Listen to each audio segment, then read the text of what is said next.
Rusiyalı politoloq Yevgeni Mixaylov İran-İsrail münaqişəsinin taleyi ilə bağlı Axaraza müsahibə verib.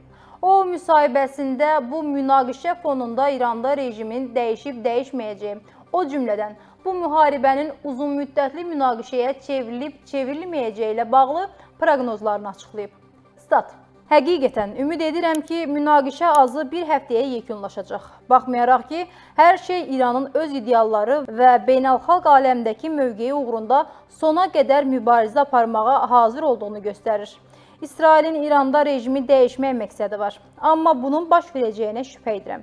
Çünki İsrailin İrana xəyanətkar hücumu İranda Mossadın muzlu və sabitliyi pozan çoxsaylı təxribat qruplarının olmasına baxmayaraq əhalini birləşdirə bilər. Ümumiyyətlə, İranın sadəcə təslim olacağını ümid edənlər boşuna ümidlənirlər. İndi də çıxış yolu tapılacaq və İsrailə layiqli cavab veriləcək.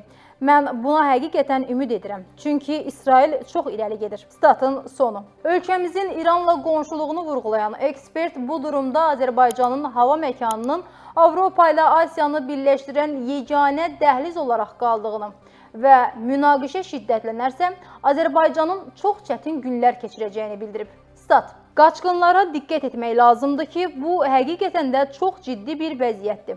İstənilən halda Bakı neytral mövqe tutmalıdır və üstəlik İranla bəzi ziddiyyətlərə və İsraillə dostluğa baxmayaraq münaqişə ilə bağlı mövqeyini ifadə etmək hələ də Bakının maraqlarına uyğun deyil. Bu, Türkiyənin də maraqlarına uyğun gəlmir. Baxmayaraq ki, Türkiyə yüksək səslə açıqlama verir. Beləliklə, vəziyyət sadə deyil və bu, bütün yaxın şərqin alov içində qalmasına səbəb ola bilər. Pakistan nüvə silahına malikdir və İrana hücum edilərsə, Pakistan İsrailə hücum edəcəyi barədə mövqeyini artıq bəyan edib. Ona görə də indi Azərbaycan rəhbərliyi sağlam düşüncəni qorumağa davam etməli və öz təhlükəsizliyinə daha çox diqqət yetirməlidir. Çünki İsrail beynəlxalq ictimaiyyətə göstərdi ki, indi qaydalar yoxdur. Bugünün dostu sabah dost olmaya bilir.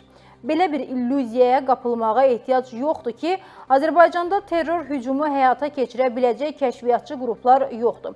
Hazır olmaq lazımdır. Ermənistanı da silkələyəcəklər. Şübhə etmirəm ki, İran məğlub olsa, vəziyyət Cənubi Qafqaza çox ciddi təsir edəcək.